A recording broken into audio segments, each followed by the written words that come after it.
Testing, testing, 1, 2, 3. Can you guys hear me now? Check, check, 1, 2, 3.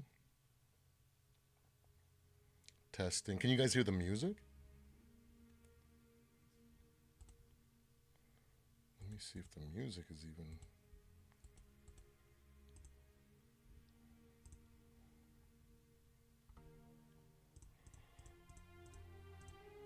Now you can hear me. Okay. Now Oops can hear me. Can you guys hear the music? Just kind of like the background. That was weird. I'm so sorry about that, guys. Let me restart. Technical difficulties. I just welcome guys to the Purple and Gold Bars podcast Monday reaction show. Um, Technical difficulties still are plaguing me. It's been a rough couple of weeks. Just before I set up the new studio, I ended up blowing on my motherboard on my main PC, so that's been a work in progress. My backup PC has been weird, needless to say. My capture card isn't reading my main camera, and then after I uploaded my last video, my computer completely crapped out on me. It was being a pain in the butt.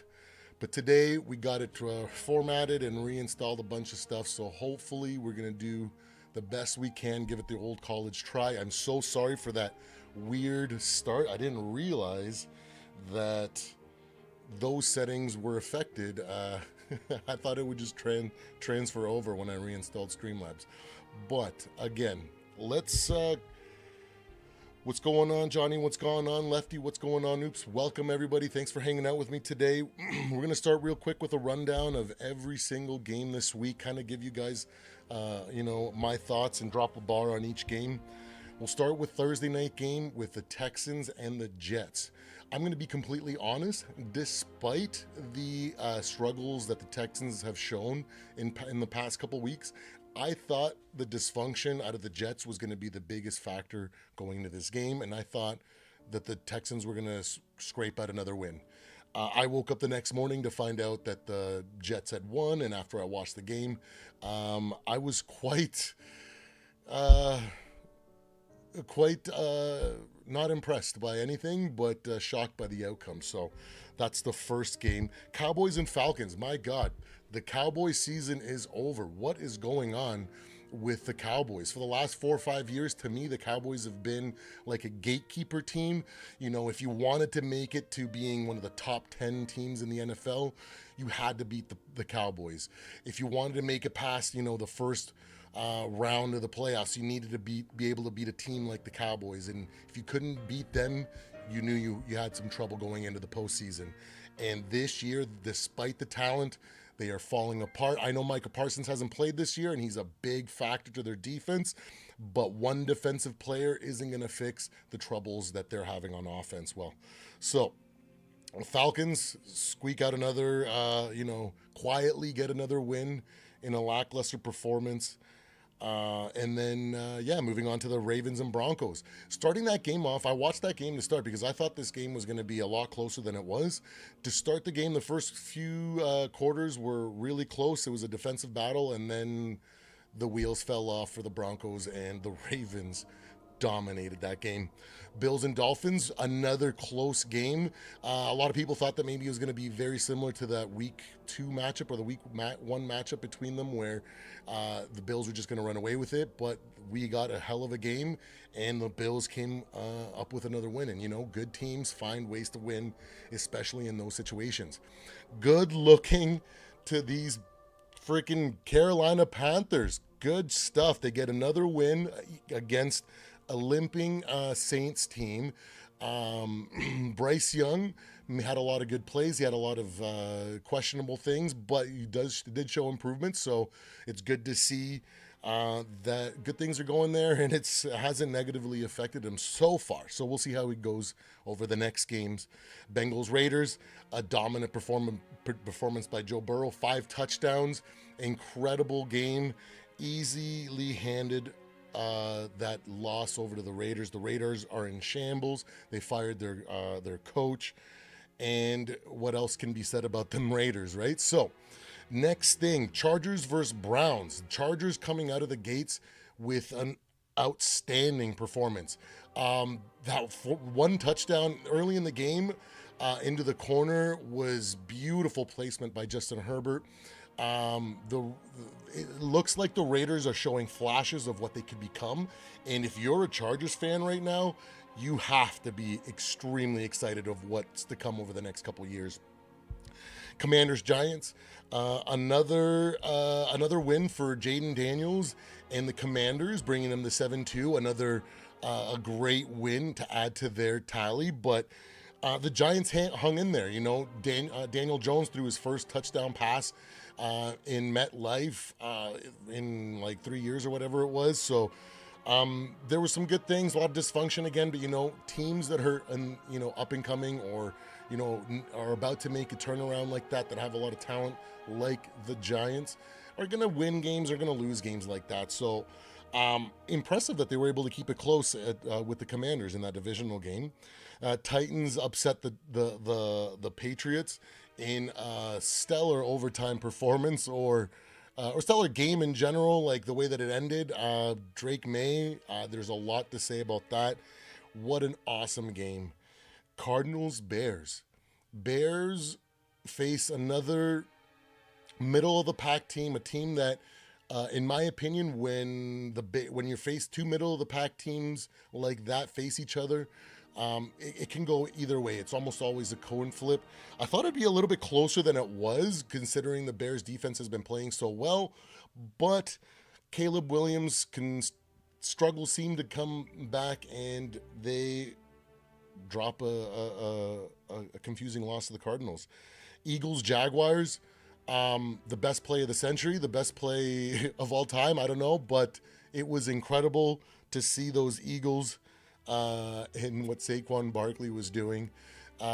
Even though the Jaguars were able to keep it close and interesting, which is something else, but who cares? You win. A win is a win. The Lions Packers, you know, was very much like the Packers and Vikings, where the Packers were totally destroyed in the first half and they tried to mount a comeback.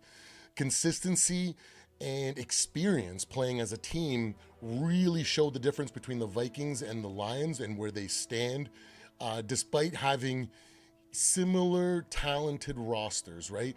Experience really is paying off dividends for this year for the Lions after everything that they learned last year. So great job by the Lions. Packers fall, and Jordan Love is a little bit hobbled, but I hear that he's not as bad as people are thinking. Rams Seahawks, another crazy end to a game. Matthew Stafford continues, and the Rams continue to hang in there, and they pull off another victory, right? So another 4-4 on the season. Great way to finish the games there. Let me quickly catch up, and then not trying to interrupt, but when you're done here, I need some help with my mic and eliminating background. I can totally help you with stuff like that. We'll definitely figure that one out here. 3 observations or 3 things that stood out to me about these games.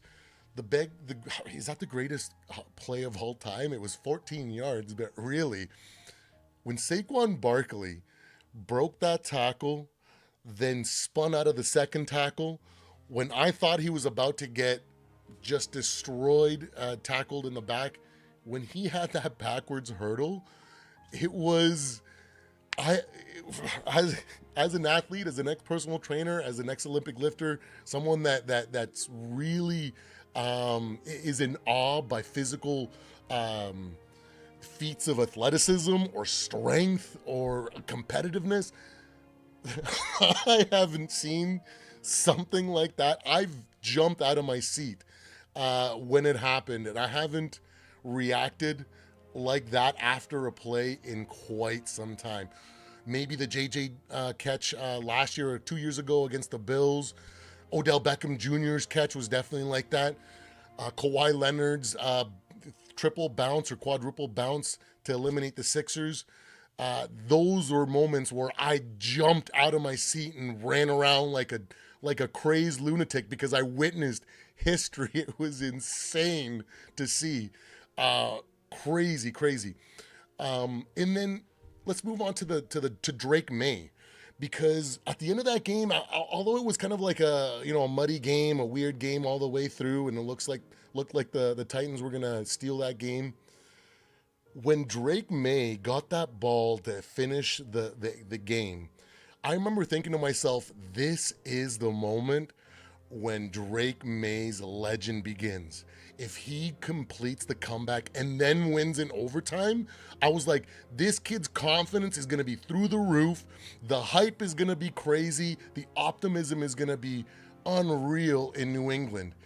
And when he stood in that pocket and scrambled the way he did and completed that pass to send the game to overtime, I was floored. It sucked that they couldn't complete the win, but regardless, the mystique, the legend, maybe not the legend, but the mystique, the excitement is born with Drake May. And big shout out to my brother-in-law, who's a huge Patriots fan. He's got to be excited, and massive shout out to that fan base. Stafford and the Rams, they keep hanging in there. Are they going to reproduce or replicate what they did last year and finishing off strong and making a playoff run? Incredible what they're doing. They're just getting healthy. We're getting healthier, especially on offense, with their targets. Weird ejection by Puka Nacua. A weird lapse of judgment from a guy that I thought was very level-headed. Different style of character, but I'm not gonna lie, I've been pushed to my limits and I've snapped in the past for less, so I can only imagine in that heightened sense what he was going through. So I'm sure they're gonna bounce back, and Puka's gonna learn a lot from that. That fine's gonna be crazy, but it is what it is. And now let's move on to the last game, the Vikings versus Colts. I want to go over a few box stats, or stats from the box score that I think are of note, okay? The total yards of the game for Indy was 227 yards. For the Vikings, 415. Passing yards, Indy had 159, while the Vikings had 282. Rushing yards, Indy had 68, while the Vikings had 133. Third down efficiency, the Colts were at 27%, while the Vikings were at 50%. Penalties, Indy had 7, while we had 3. The Colts, despite how the game played out and the struggles and the lulls at which how the game went, the Colts still had their worst offensive performance of the year by only scoring 6 offensive points in the game, 2 field goals. The Vikings defense held the Colts to their worst or their lowest output of the season in red zone drives, first downs, and total yards. So what's working with the defense, or the defense continues to improve and be as dominant as they have been, especially against teams where they need to be because of the caliber of what we're facing. So really good signs as when we look at the defense. Sam Darnold was 28 for 34, 290 yards, 3 touchdowns, 2 interceptions, and 1 lost fumble. Justin Jefferson caught 7 balls for 137 yards and 9 targets. Aaron Jones carried the ball 21 times for 64 yards, 4 catches for 18 yards. Cam Akers had 6 carries for 46 yards and 2 catches for 7. Running back by committee worked out great against the Colts, and it keeps me optimistic that the help Jones is getting and is going is going to help preserve his legs going forward, going into the later part of the season and into the playoffs, where we really need him to be healthy and bang on all cylinders, right? The Colts, on the other hand, they look completely lost at times, but they would show some flashes here and there. They throw, that have a little bit of a decent run, a couple nice plays. The drive seems like they would starting to get something going. Flacco would throw a pass up the middle, and then they would sputter out, right? The defense did their job. Jonathan Taylor had a rough time against our rush defense, but all that is lost because we won an ugly game. The interceptions, the fumbles made it for a closer game than it should have been. I don't deny that. Procedurally, though, we only gave up 3 penalties, which is a sign of a lot of work that was put in the mini bye, and that's a good sign that and I think it's a good sign that when we shoot ourselves in the foot, it's more due to failing to execute and turnovers than careless penalties. Last year, excuse me, last year and this year, we have stalled drives and put ourselves out of field goal range due to penalties. And early in the Lions game, when US Bank Stadium was contributing to false starts and illegal formations by the Lions, instead of marching down the field and taking control of the game, we did the exact same thing as the Lions and gave up a bunch of penalties and punted them the ball back. All the opportunities that we have, both on offense and defense, come from a failure to execute. Whether it's a drive that ends in a turnover, no points, or a field goal, or when the defense fails to tackle a player short of the first down, or we give up a big play up the middle of the field, the problem lies in the execution of the players the majority of the time. I think it's to be expected, though, from a team that is learning to become a consistent playoff team. Listen, we overachieved in year 1. Major injuries derailed us in year 2. And we've shown in year 3 that we're a good team that has a lot of work to do when it comes to becoming a consistent football team. On paper, talent-wise, we match up with any of the top teams in the NFL. Unfortunately, though, the game isn't played on paper. And what isn't taken into account when you assess teams by what they look like on paper is the experience and consistency of how those players perform for an entire game. Let me show you this Titans regular season start from a while back. To start the season, the Titans won games by these scores. Game 1, they won 28-18. Game 2, 28-13. Game 3, 27-20. Game 4, 27-10. Game 5, 26-25. Game 6, 17-10. And Game 7, 22-17.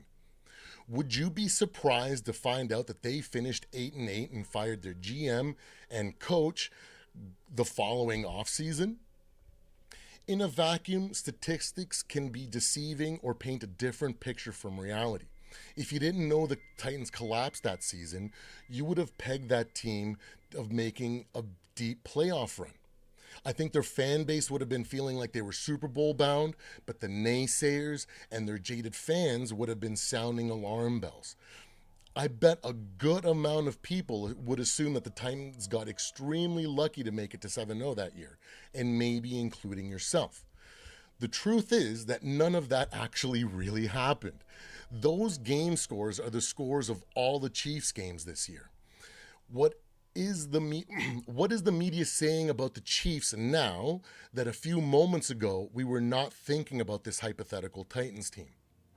I know that I have been giving the Chiefs the benefit of the doubt because of their championship pedigree, but most people wouldn't dare give that credit to the Cardinals, Broncos, or Giants if they had started the season 7-0. Hell, the Steelers were undefeated at one point and everyone was dismissing them too. And they have one of the best coaches in modern football history. So when we look at teams on paper, a lot of nuance is missed that defines how a team has gotten to the record that they have. What seems to be missed about this Vikings team is the constant improvement that this team shows in many areas. Granted, it's not massive leaps week to week, but it's expected from a growing team coupled with some of the worst lowlights I've ever seen makes it hard to focus on the good things that the Vikings are doing.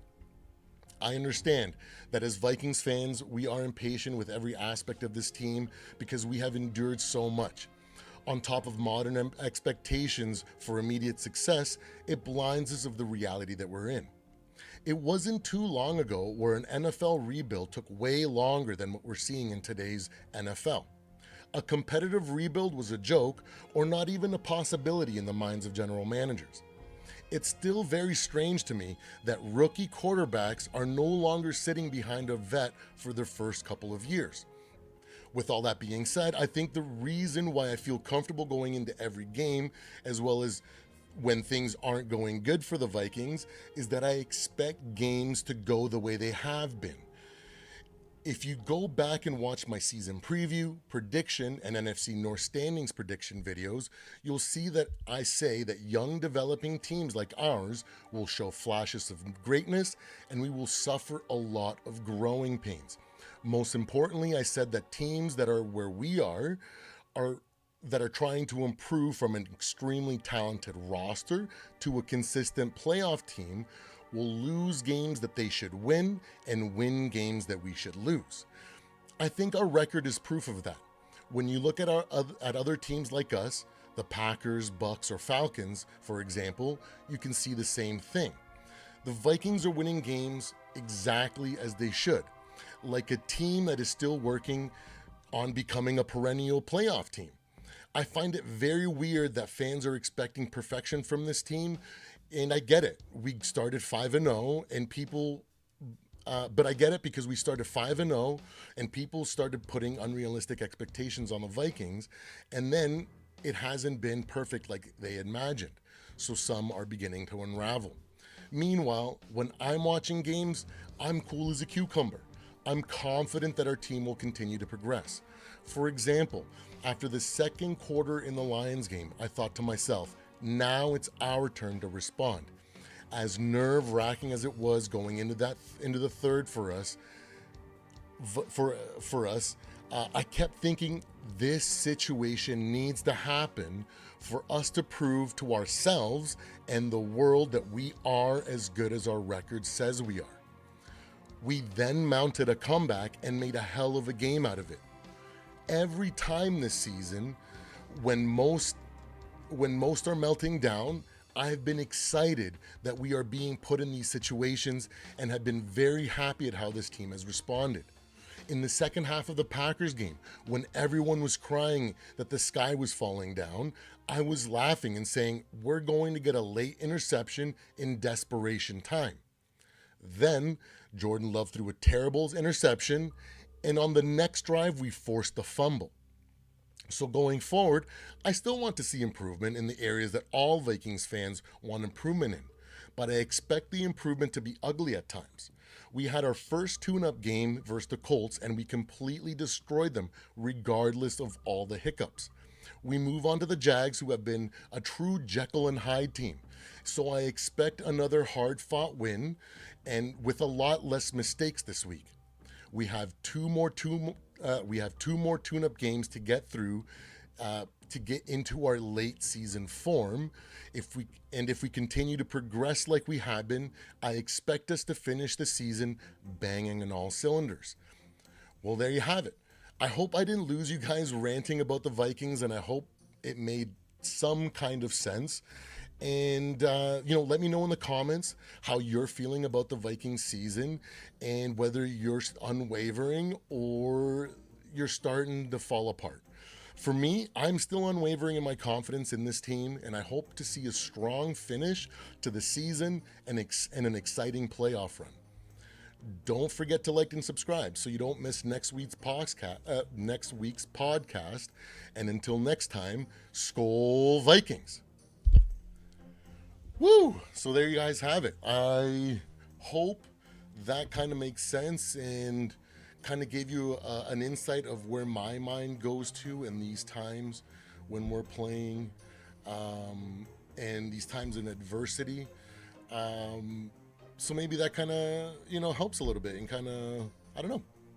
But that's where I'm at. And I see we got a few people in here. If anybody's got any questions, I'd love to hear what you guys have. Let me see what's going on. Is the Chiefs game already over? Good gravy. I didn't even see if the Chiefs game ended. Probably, eh? Hell yeah. Yes, I do. You have me on X, right? Send me a DM and I'll send you my Discord info, and we can work through that and we can find out what's going on with your mic and everything.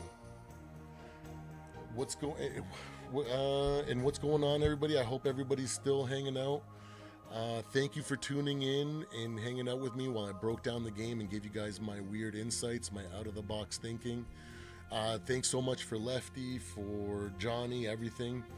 To Oops, everybody for hanging out. Thank you guys so much for letting me know at the start of the stream that the mic wasn't working and no sound was coming through, because that could have been terrible.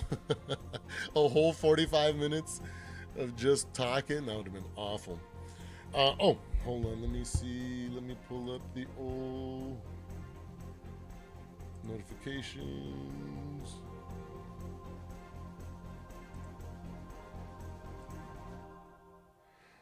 On Lefty Lulz, that's the one that I just followed. Did you do Lefty as well? Let me see. Notifications. Or hold on, profile. I can go to follow.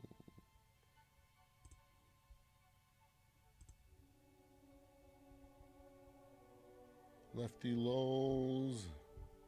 I think that's the only one that I see. I hope you guys are having a great night. How'd that game turn out?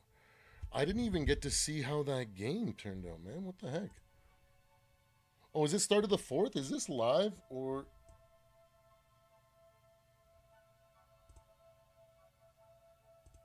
The game's got to be over now, right? Yeah, I know. Yeah, Lefty, because you have two accounts. Oh, so we're right at the end. 24-17. Wow. Is it about to be the end here? What is going on in this game? Anybody got any... Going into this game, I thought it was going to be a close game as well, because I found out today that both the Bucks and the Chiefs have the best third down completion percentage going into the week. So the Bucks are doing something good over there. That is a great stat to have to be top of the leagues in, because that means that your offense can get moving when you need it to, right? So, but yeah, let me. If there's no other questions, I'm gonna jump off here. I'm gonna try to catch the end of this game. Thank you guys so much for hanging out. And I will catch you guys on next. I have to try to recover my template for my power rankings. Oh my god! And my bold predictions, crystal ball reading video. So that's going to be a work in progress. Hopefully, I can get one of those out tomorrow. And yeah, thanks for hanging out, guys. And I will see you guys on the next one.